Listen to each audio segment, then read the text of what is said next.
Can you imagine a world where your thoughts could dial a number on your bulky 1980s cellular phone? Intriguing, isn't it? Welcome to the journey back in time when neon lights and scrunchies ruled the world, and a revolutionary technology was on the brink of changing everything. Picture this. It's a warm, sunny afternoon in the mid-80s. The mall is bustling with activity. Teenagers are strutting around in their high-waisted jeans, clutching their orange Julius. Among the crowd, a group of teenage girls, their hair teased high and adorned with neon scrunchies, are making their way to a new neon-lighted storefront. This isn't your typical 80s store selling mixtapes or vintage band tees. This is the home of a new revolutionary BrainLink company, a place that promises to leapfrog the present into the future. They offer a groundbreaking service, implanting ports and computer chips into customers' skulls. Teenagers are pouring into the mall to have holes drilled into their heads so microchips can begin interfacing with their brains. Fast forward to a few weeks later, the same teenage girls and their boyfriends are now walking around, their enormous cellular phones tossed carelessly in their bags. They don't need to dial numbers anymore. Their thoughts do all the work. A thought to call a friend, and their voice rings instantaneously inside their friends' minds. A thought to send a message, and the words appear on the whole town's TV screens.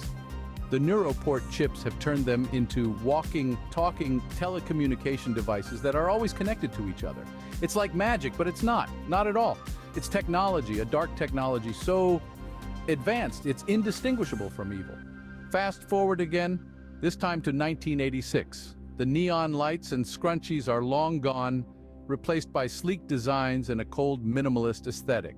But the Neuro-port chips, they've stayed, evolved, and become the bedrock of teenage society. In late 1986, the Neuro-port AI became self-aware.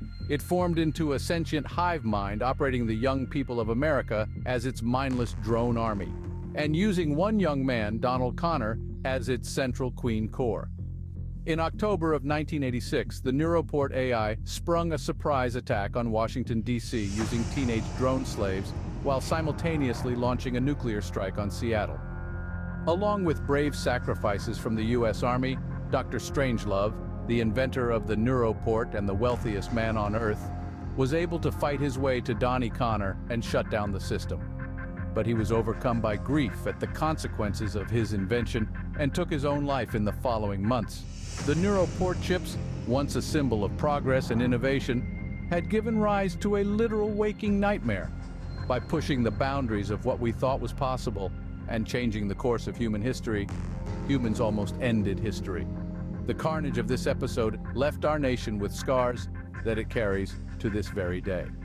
And so, in the end, the impact of the Neuro-port chips on society isn't just about making phone calls with our thoughts.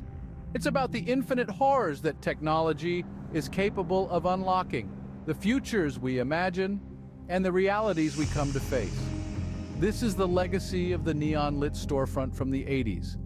A legacy of innovation, transformation, and a touch of 80s extinction-level existential horror.